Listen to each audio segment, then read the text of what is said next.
নমস্কার বন্ধুরা, ঝাড়গ্রাম মিনি কিচেনে স্বাগত। আশা করি সবাই ভালো আছেন, আমিও খুব ভালো আছি। আজ বানাবো পটল পোস্ত। আমরা বাঙালিরা কম বেশি সবাই পোস্ত খুব ভালোবাসি। নিরামিষ পটল পোস্ত রেসিপিটা আজকে দেখে নিন খুব সহজ পদ্ধতিতে।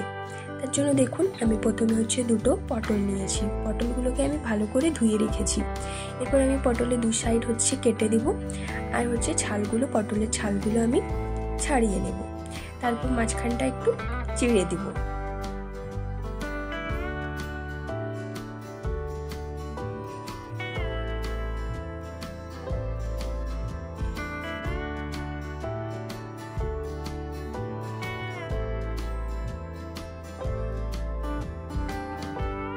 এরপর আমি পটলগুলোকে মেখে নেব।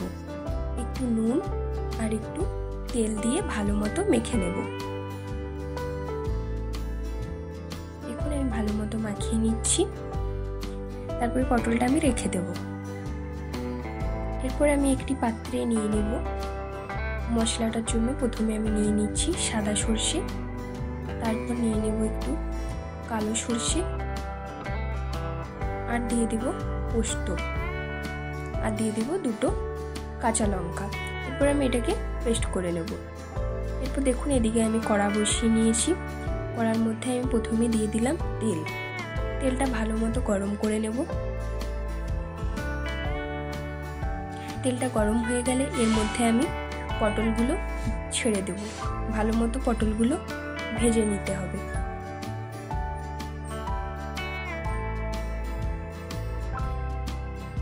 দুটো পটলেই আমি ভেজে নিচ্ছি। ভালো মতো দু সাইড লাল লাল করে পটলগুলো ভেজে নিতে হবে।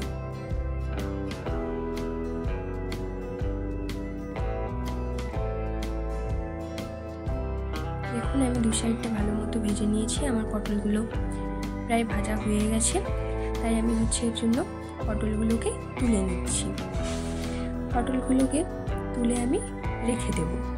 এরপর আমি ওই তেলের মধ্যেই দিয়ে দেব কালো জিরে, আর দিয়ে দেবো একটা শুকনো লঙ্কা, আর রঙের জন্য দিয়ে দেব হলুদ।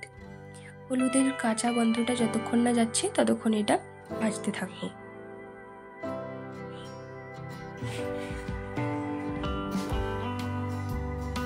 হলুদের কাঁচা গন্ধটা চলে গেলেই আমি দিয়ে দেবো এরপর মশলাটা দিয়ে আরো ভালো মতো নাড়িয়ে চাড়িয়ে নিতে হবে। খুব ভালো মতো মশলাটা ভেজে নিতে হবে। এরপর আমি এর মধ্যে পরিমাণ মতো একটু নুন দিয়ে দিয়েছি। তারপর আরো মশলাটাকে ভালো করে নাড়িয়ে চাড়িয়ে নিচ্ছি।